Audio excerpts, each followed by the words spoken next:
I'm super stoked for my real estate transaction to bomb. Said no one.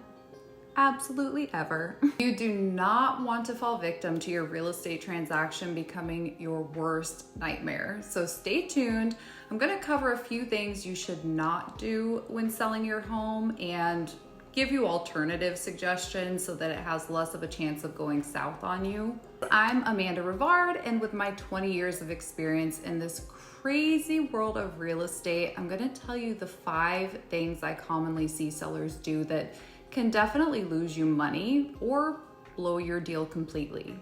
All right, so number 1, do not choose an agent without vetting them. I've seen this time and time again, and the horror stories could make you shudder. Just like with any profession, there are good professionals and there are not so good professionals. So make sure you vet your agent well. Important questions for your future agent should be, what is their experience? And really, what can they do for you that stands out amongst their competitors? You want an agent that you can trust at the end of the day and an agent that will fight for you, because this really is one of the largest transactions of most people's lives. Number 2, and this actually goes in line with vetting your agent, but do not DIY your photography or have an agent that does this. If your listing photos look like great grandma Esther took them with a disposable camera, that's going to be a problem. We love Grandma Esther, but we don't want her taking our listing photos. I can't tell you how many times I've seen this or my clients see this and will skip right over a home that is very likely a beautiful home in person. Professional photography, and I mean good professional photography, is key. First impression is crucial, and 97% of buyers start their home search online now. You do not want to get swiped over because the photos make your home less than appealing. Ask your potential agent to show you photography or videography of their past or current listings. Number 3, do not significantly over or underprice your home. Overpricing your home is like trying to sell a glass of water in the desert for the price of a diamond ring.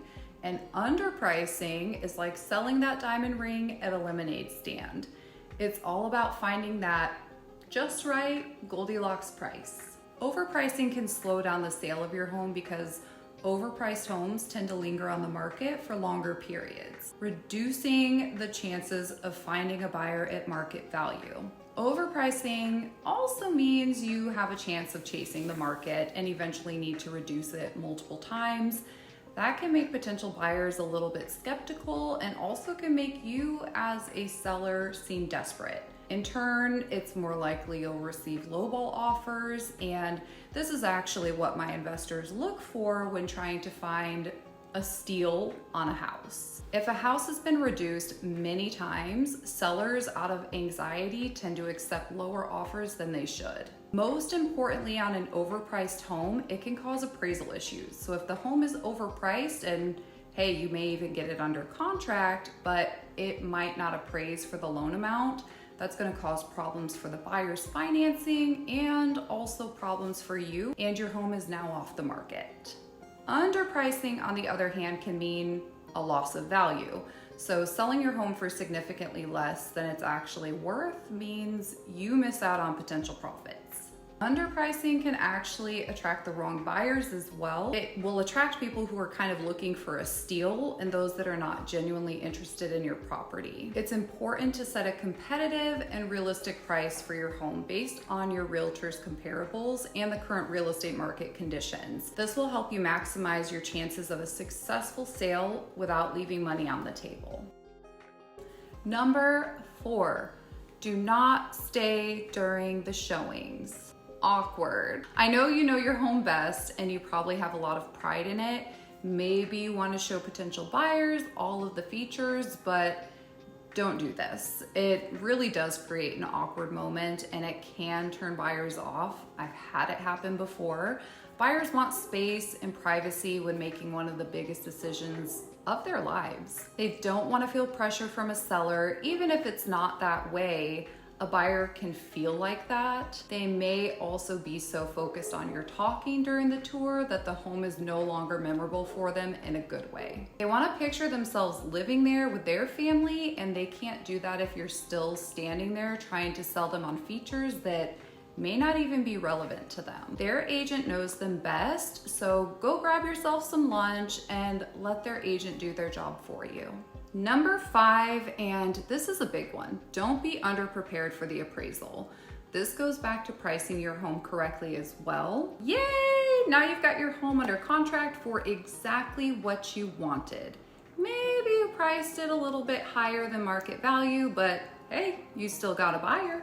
What could go wrong? It's very likely that your buyer is utilizing a loan, and if you didn't prepare for the appraisal, you could be in for a headache. I have my clients make a list of all the updates, improvements, renovations, etc. before the appraiser comes out. And I give this to him and have a conversation and explain the pricing and provide the data. And I do this before the appraiser even steps foot in the house. Why? Because it's much harder to dispute the appraisal afterwards, meaning an appraisal could come in lower than expected and you could leave money on the table. Who wants that?